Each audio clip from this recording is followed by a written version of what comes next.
everyone. Welcome to the Final Score. I'm your host, Harrington Gardner, alongside Nazim Trammell Wells, Roderick McLean, and Justin Norris. And for this episode, we're going to talk about Super Bowl 53, and our first topic is on Tom Brady. Now, Tom Brady and Bill Belichick are entering their 9th Super Bowl appearance, and now they're looking to get yet another Lombardi trophy. But the question we have for everyone is, how long is this going to last, and is this Tom Brady's last rodeo? Guys, what's your take on this? Well, personally, I think Tom Brady has about 2 more seasons in him. Here's why. He already announced to ESPN the other day that this is definitely not the last go-around. And knowing Tom and his competitive fire, I don't think that he'll be stopping anytime soon. You see they got rid of Garoppolo, and even Robert Kraft said earlier on that Tom Brady is playing good ball right now and will be their quarterback for seasons to come. So obviously I think more than 1, so I'm going to give him 2, even though he's coming to, obviously, the end of the road. Well, I think Brady will probably retire after next season. While I don't see him retiring after this season because he's shown that he still got something left in the tank, I think that maybe after next season, after the 2019-2020 season, that he'll take a look at his career, and he's got nothing else to prove. So I think he'll retire after next season. I feel like if they win the Super Bowl this year, after next season, he's going to retire. He has nothing else to prove. He got 5 Super Bowls. If he win, it'll be 6. He's the GOAT. What else he got to prove? I understand from that perspective that, he's got a lot of accolades. You're talking about MVPs, Pro Bowl appearances, first-team All-Pro appearances, and he's playing for one of the best organizations in sports. He has nothing else to prove, but I feel like he won't retire. I feel like 2 years from now, maybe 3. 4 is a little bit of a stretch, but 2 to 3 years, we could still see number 12 in Foxborough. And the reason why that is because he just has a feel in him that just wants to win. And I feel like with him and Bill Belichick and Robert Kraft, those are the 3 most important Patriots there. So I feel like if that trio is together in Foxborough, then the sky's the limit. And they've shown that they can dominate within the AFC, especially in the AFC East. And there are other AFC teams getting stronger, like Kansas City, but I still think that they have what it takes to continue to dominate in the AFC and make more Super Bowl appearances. Yeah, piggyback off of what Harrington said, AFC East, let's be honest. It's a terrible division. I'm about to say it's a cakewalk. Not good at all. It's a Very cakewalk. bad. So, every year, yes, Tom will have to run into some, definitely out of schedule. Out of league games that are going to be a little difficult, but for the majority of his season, it's going to be a cakewalk. I don't see the Jets getting good anytime soon. I don't see the Dolphins getting good anytime soon. 6 of his games are basically guaranteed wins. Exactly. That's so true. Therefore, I think he has a lot more in the tank. Yes, he has nothing else to prove, but I think Tom is just one of those guys. He has that I don't want to say Brett Favre complex to him, but one of those guys that he just loves the game and that he wants to dominate every person that comes his way. There's no doubt in my mind he probably thinks to himself, okay, Patrick Mahomes is the next up-and-coming guy in the AFC, and he's probably thinking to himself, I still run this. This is still my league. This is still mine. And I think he wanted revenge. I think he wanted revenge from what happened last year. I think he wanted to redeem himself, and I think he wants to silence all the critics of who's the GOAT. I think he listens to that. I think he already knows he's the GOAT. I think he does. He does think he's the GOAT too, but I think he wants to silence all the critics of all the people who even argue to even say that he's the GOAT. Right, and the critics are going to keep on talking. And you mentioned, there's nothing he can you really mentioned do. the AFC East and the rest of the opponents in there. Those 3 organizations, one of them just made their first playoff appearance since the late 90s. So that's not good right there. I know that there's a lot of dominance. I know that there's a lot of continuity, and I know that they've been a really good team within the conference, but you're competing against 3 organizations that haven't been able to put up a certain They amount of usually don't even make success. the playoffs. Trash. The Patriots are usually the only playoff team from that division. Exactly. Not even close to the wild card. Trash.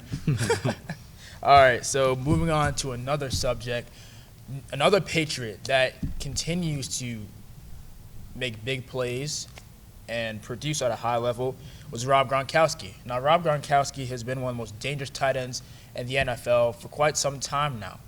But how long does he have? He's been battling a lot of injuries over the past few seasons. And a few years ago, they played the Atlanta Falcons in Houston in the Super Bowl, and he didn't even play, and they still won.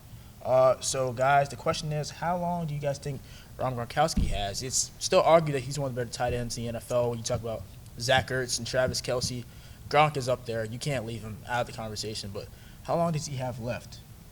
Well, I'll tell you this. He has had a great career, but he should retire after the Super Bowl. You can see he kind of slowed down. He had a lot of injuries during his career, and your health is the most important thing. He should definitely retire and give it up. He has won championships, Pro Bowls, all that stuff. It should be done. I'm gonna give Gronk 2 solid years. 2. That's it. Nothing more, nothing less. And here's why. Coming from my own personal experience, being a 2-year fantasy owner of Gronk, I think it's no secret that he's always hurt. Like always hurt, and it's very frustrating. But I think Gronk also, I feel like he loves the game. Like, he loves the game, and I think that, yes, health is important to him, but that guy, I think he just loves being in the bright lights. I think football keeps him out of trouble because, you know, he's a character, you know. I feel like if Gronk isn't playing football, then he's probably in the headlines for all the other reasons. But I feel like he knows that also, and that, like, football is that's his thing. And I think he thoroughly just enjoys playing, and I think that even though he is hurt and banged up, I think him along with Tom wants to enjoy that success, and I think that he probably won't be done in 2 years. I think in 2 years his body will just tell him, like, you have to stop. But until now, like, he's still catching fade routes and catching over dudes and running over dudes like they're children. And I think until then, when that stops, I mean, I think he'll still be playing. So I give him 2 years tops. That's true, but we're not the only ones questioning his health. The whole world is, even himself. If you're questioning your health, why even play? Yeah, You know you're not 100%. Football's a dangerous sport. I think he should hang it up. I mean, I already believe him to be the greatest tight end to ever play. And at this point, much like Brady, I mean, what else does he have left to prove? I think the guy wants to walk when he's 50. You know, I mean, all these hits are going to take a toll on his body, and he's got the rings, he's got the stats. You know, anyone who watched him play knows how dominant he was in his prime. He's really got nothing else to prove. So I think he should retire after this season. Now, in my opinion, I kind of agree that Rob Gronkowski, he doesn't have a lot of time left. I think that he should wait till after next season. Why? Is because I still think that he wants to win like any other Patriot there. He wants to win. He wants to be able to compete, and he still has the stature, the athleticism, and, you know, just the durability is just not on his side. He's still one of the best tight ends in the league. I disagree with you with, like, the best of all time, because you got Tony Gonzalez, you got Ozzie Newsome, you got all these Jason different Witten. Jason Witten, exactly. You got all these different Hall of Fame tight ends. Yeah, I don't know So what I you're don't. thinking. Yeah, I don't know about best of all. He's he up was there in his prime. Name a more dominant tight end. in his prime, or In his if you prime. talk about different tight He's ends the in their toughest prime. cover, and he's a great blocker. Antonio Gates? Antonio Yeah, Gates, come Tony on. Gonzalez. I think Gronk is better than all those guys, and tell you that's one coming thing. from someone who doesn't like the Patriots. Tony tell you Gonzalez. I'm a Falcons fan. That's what I I'm saying. You're understand from it. Atlanta. I I'm like I shocked right understand now. that. And it took me a while. It took me a while to reach that conclusion. I always wanted to, hold that off, but I really do believe he's the greatest tight end to ever play. I'll But tell you one I thing. don't think like Gronk, that. does Gronk hold any records? He got It was the he got thing- the rings. But it's Okay. not. It's just. That's It's all the that eye counts. test for me. It's watching him play. It's So Yeah, just, he does does bring- Julian there's Edelman. a certain aspect of him We talking that about just tight like. ends. Out of all the ones that He we does bring said, the he has the physicality. rings. And blocking, Gonzalez was not as good of a blocker as Gronk is. All right, Gronk can block. I'll He's a give him that. fantastic blocker. But he's also like ginormous. That's why he can Oh, block. of course. I just think the variety of routes he can run, just the different ways he can hurt you. It was just Tony Gonzalez wasn't going up the seam for big gains like Gronk does. That's Antonio Gates was though. And Antonio still Gates is. was a very Still good tight playing. end. He's just not fast. And you can just stick him up outside. You can stick him up outside in a receiver Exactly. set. and Like he they can did just against go the up. Chiefs, that fade route they ran. I remember certain times they played the Steelers, and he would just go up and grab the ball because Tom Brady knows that no other corner can compete with him except for like the top 5 corners in the league that can just go up. I think I've seen one instance where Cam Chancellor barely was able to stay with Barely tackled Gronkowski, him. and he's a former outside linebacker, current strong safety. So I mean, I think Gronk from a physical stature standpoint has the advantage. I understand why you made that analysis, but in terms of best of all time, I kind of disagree. But I do think that he doesn't really have as much time left. But I still think with the time being, he's still a top 5 tight end in the game right now. Two seasons tops. I think he Two retires with Brady. I can see them retiring together. No, It's a no, no. possibility. I don't If they think- win, I don't he's think they gonna would. retire. I don't think they would leave the Patriots in a hole like that. I feel like that they would retire both at different times. I feel like if Gronk retired, Tom would stay. Tom would stay. I don't think they would leave them to automatically just rebuild out anew. I think they would give them 1 year to okay, let's get our draft picks together. I don't think they would leave the organization in a hole like that. They care about it too much. All right. Now, speaking of the organization, we're dealing with 2 different organizations, the Los Angeles Rams and the New England Patriots. Now, the New England Patriots, this is an organization that has a ton of success over the past few years, and the Rams are just getting started in L.A. These 2 teams are competing this Sunday at 6:30. Who do you guys think is going to win and change their organization for the future? Well, as much as I dislike the Patriots, I just, every time I go against Brady, he proves me wrong pretty much every time. I didn't think they'd even be in this position. I thought the Chiefs would find a way to beat the Patriots, and many argue that they should or could have, won that game. They were definitely in a position to. But I think it's going to come down to, quarterback play, because with Gurley being compromised right now, I just can't see Jared Goff outplaying Tom Brady, and that's what I think I think that's what he'd have to do for the Rams to win. So I'm gonna have to go with the Patriots. I don't like the Patriots, but I do respect them, and I cannot see them losing 2 Super Bowls back to back. I don't see it either. I can't. Don't see I it mean, either. look, we might just be clear among the board right here. I think we all know Brady's gonna get this one. And they have the most experience. Experience was gonna play a factor. Plus, the Rams got lucky with that no call. So New Orleans Saint fan. I feel over like here. their luck will run out in the Super Bowl. Yeah, don't bet against Brady. I mean, after last year, yes, Los Angeles defense is great, but they have their flaws, and New England, they're going to exploit those flaws. And along with that, I don't think that Jared Goff, no offense, but the guy who has Sean McVay call his plays for him at the line of scrimmage, and the biggest stage, is going to be able to execute against Bill Belichick. And the Patriots defense isn't great, but they're good enough, and They always get the job they done. that's what I'm saying. They get the job done. Get the job done. So when you have all those different factors going into the game, just for Los Angeles to be successful and to do what they've done, and to not have the experience, I don't think that New See? England had. You know who's supposed to be in the Super Bowl. No. I don't think New England has that much of a challenge.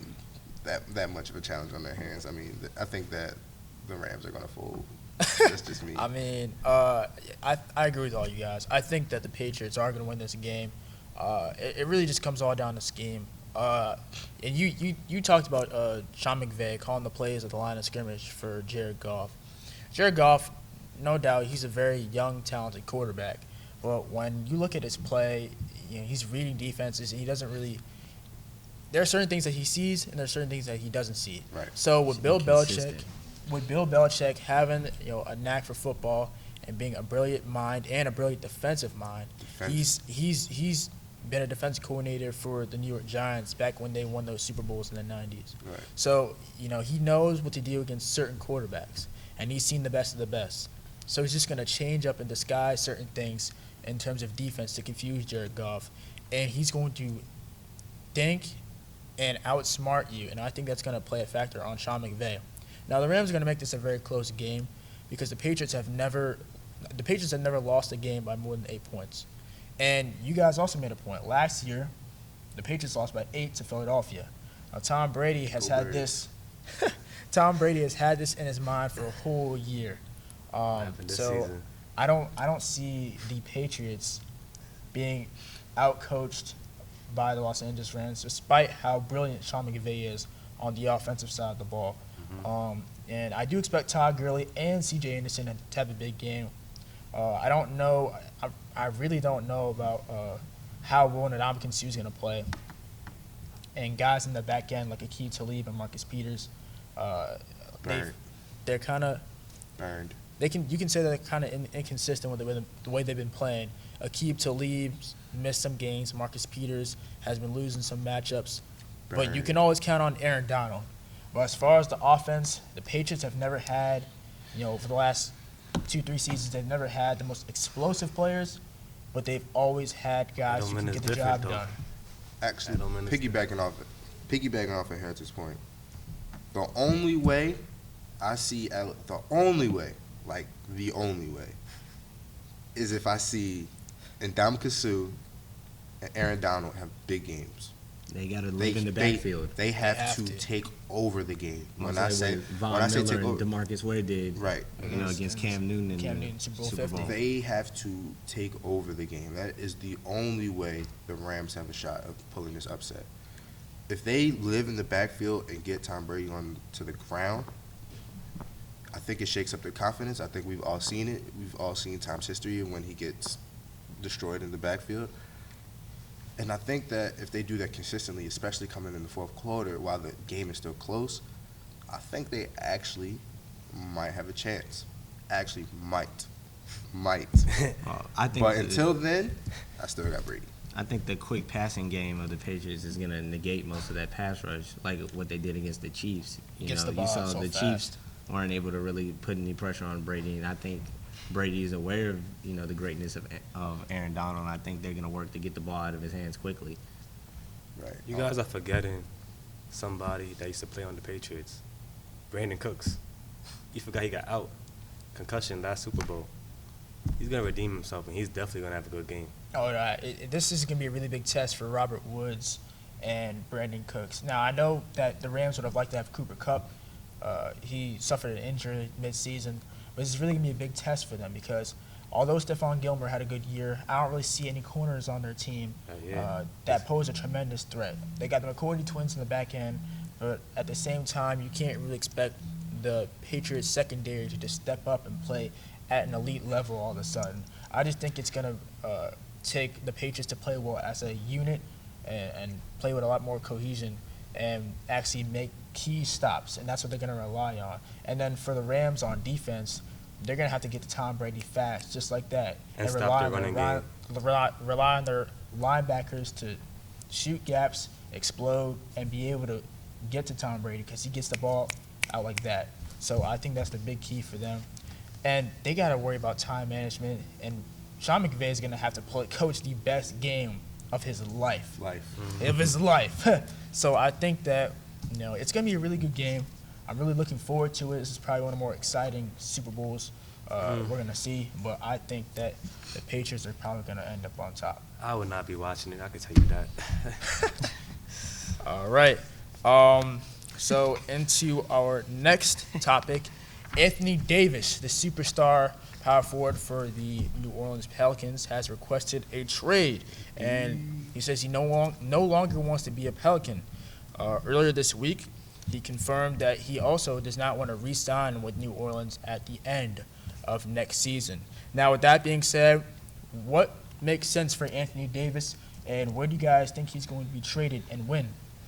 Believe it or not, I can see him in Toronto playing with Kawhi. I'll tell you why. I will trade Kyle Lowry, whatever young players the Pelicans want, and a first-round pick for AD. The reason why I'm trading Kyle's a good season player, but in the playoffs, he's nowhere to be found. And I feel like AD and Kawhi on the same team, that would be deadly. And they're already the first in the East. They could definitely beat Boston and go to the finals this year if that trade happened. That's a big bet though, because Kawhi's a free agent at the end of this season, and then AD can leave at the next season. So you But know, mortgage. That's you true. know, your young players and your future on two guys who might not be there in 2 years. If they play together, knowing their personalities, it will work out and they will stay together next But season. you got to remember is that really neither of those two guys wants to be there. Yeah. You know, in the beginning of the season, Kawhi wanted to be in Southern California, and AD has made no, indication that he wants to be anywhere other than the Lakers. That's So before- that's a big risk. That's before the Raptors started winning, and now they're first seed in the East. And Kawhi wants to go to a contender, right? No, you mean AD? AD. My Well, fault. both Kawhi- of them. Kawhi's already got a ring, Yeah, so Yeah, Kawhi already has a ring, Yeah, but he but does. AD He wants does to go want to contender, But but not here- Toronto. Look, this is why I disagree with that. First, if you're going to Toronto and you're trading away Kyle Lowry, who's going to be your point guard? Van Fleet? He's not bad. He's not bad. he's not. He's He's not not bad. bad. No, he's a very good he's a very He's a good player. backup. He's a He's a great good backup. sixth man. He's a great six the man. starting point guard But on on a top of that- championship team. You got Kawhi to bring the ball up. You get Kawhi No, can run the show. no. Can't- Yeah. He's not. No. He's not You're playing LeBron. teams like Yeah. the Celtics. He's Yeah, not no. that You need Milwaukee Kawhi Bucks. you need Kawhi off the ball. He needs to score. And on top of that, you already traded away DeMar DeRozan. Trading away Kyle Lowry, you're basically betraying your whole fan base at this point. you're basically trading away your whole identity. What is Kyle going to do in the playoffs? I We agree, don't with, know I agree yet. with him on that. We all he know has, what he's he has gonna do. underperformed in the We playoffs. all know. what All he's right, gonna do. all right. I understand that. Come but on, Kyle, he's not. He's second in assist. Is he second He's fine during the regular season. No, but he's second. He's second in assist this year, That's right? fine. Under us. Yeah, that's Under fine. us. Sure. I don't think there's been another year where he's led the league in assists, right? We were talking Or- about him scoring. Okay, but We're talking about look. This is a performing. different. What I'm saying is, this is a different season. It's a different team. He's not passing the ball to DeMar DeRozan anymore. DeMar DeRozan isn't running away from LeBron in the East anymore. Like LeBron isn't in the East. He has Kawhi Leonard with him in the East. I don't think that we have to pay as much attention to Kyle folding in the playoffs this year as we had to in years past. I think that we could give Kyle a fresh chance this year because let's look at it. He's playing a different role. He's playing a Right. different My role. thing is, Just- They I'm have sorry. they have a sorry. LeBron stopper, but Listen. LeBron's not even there. So you're telling me the reason why Kyle wasn't performing good in the playoffs previously was because of DeMar? No, I'm not even gonna say Is that because what you're of the, telling me? No, I'm not even 'Cause saying because DeMar was I'm performing. No. I'm gonna say Kyle wasn't. I'm gonna say the whole team was spooked. The whole team was spooked. LeBron stepped into Toronto, and they didn't want to play. I mean, like, come on, we also. And the times they did want to play, LeBron gave them a right to be scared. Him hitting 15 fadeaways in the game, I wouldn't want to play against him either. But at the same time, it's a different dynamic. Like, it's a whole different dynamic. I feel like this year they have something to prove. They want to keep Kawhi there. They made additions. Serge Ibaka's playing well. They got Siakam playing out of his mind. They have a deep bench. So if you Their want to keep whole Kawhi bench- there, why not get AD? They don't. But look, you're trading away because first of all, if you're trading away Kyle Lowry, you're also going to trade away somebody else. You're not getting AD for just one player. You're right. And So I'll why give would away you- a pick two? But why would you compromise Their depth. your deep bench and give away somebody who's arguably the identity of the heart and soul of your team and fan base for AD, who you can lose in a year? I'll tell you That's a why. good point. The Raptors are never going to win a championship or go to the finals with Kyle Lowry as their starting point guard. So you're saying they're not So going to make it this to the year- finals? So this year, you're saying if they don't get AD, that they're not coming out of the East. I'm just saying they need to change their starting point guard, especially in the playoffs. But also, can I ask you a question? What's the guarantee that Kawhi will stay? That's what I'm At the saying. end of That's a this season. big bet for Because two if guys you that don't won't be remember, there. we talked about Kawhi Leonard wanting to be in LA, either of the two LA teams, the Clippers or the Lakers. We always Or said New that York. he wanted, or New York. We always said that he wanted to end up in a big market, and I think big markets play a big factor in free agency. Absolutely. You have cities like Boston, L.A., New York, Miami, when they all have one superstar. If it's a big market, everyone's gonna want to play there. No disrespect to Canada, sounds like a nice place to play, but It's cold. it's cold. It gets cold there. So I don't know if Anthony Davis, although that Kawhi Leonard and Kyle Lowry is a good duo, there's no guarantee that Kawhi will stay. And you said that Kyle Lowry hasn't really performed at a high level in the playoffs over the past few years. And what's the guarantee that he's going to do it this year with Kawhi on his team? And also, Anthony Davis, his agent, he signed with Clutch Sports. I think it all adds up that he might want to go play for either the Lakers or the Celtics, in my opinion, because if he waits till the end of the season and says, hey, I want to go to a team that's going to help me win, the Celtics have assets. They got Jaylen Brown, they got Terry Rozier, they got Tatum. Gordon Hayward. Well, if I'm them, I don't think they're going to give away Jason Tatum. But they got Kyrie Irving as well. But also that plays a different factor because you don't know if Kyrie's going to stay. But the one person that will stay in all of these different scenarios is LeBron James. So he's signed a 4-year deal. Maybe he might try to get one more into that deal because of how many games he's missed in this season. I think that if you were the Lakers, they're probably going to try to trade away a lot of the players, but there's probably one of them I'd want to keep, and that's Kyle Kuzma. But Yeah. I think the team that makes the most sense for him is the Los Angeles Lakers because they got some money and they got some young assets. Yeah, it's going to hurt to give away assets that you've nurtured and you've helped mature over the past few years, but Anthony Davis is the cream of the crop. So I think that the Lakers make the most sense for Anthony Davis. The decision isn't up to him. And like we've seen with, Kawhi Leonard, Jimmy Butler, Paul George, is that these guys were traded to teams outside their conference. And I just don't see any reason why the Pelicans would willingly trade him to the Lakers, a team in their own conference. I think that he's probably going to the Celtics because they have the most assets to get a deal done. They've got all these young guys, like he said, Brown, Tatum, Rozier, picks and things of that nature. Now, I think maybe when AD becomes a free agent, I think maybe he signs with the Lakers. But as far as where he's traded, I think that the Celtics get a deal done in the summer. If I'm Magic Johnson right now, I'm having a great time.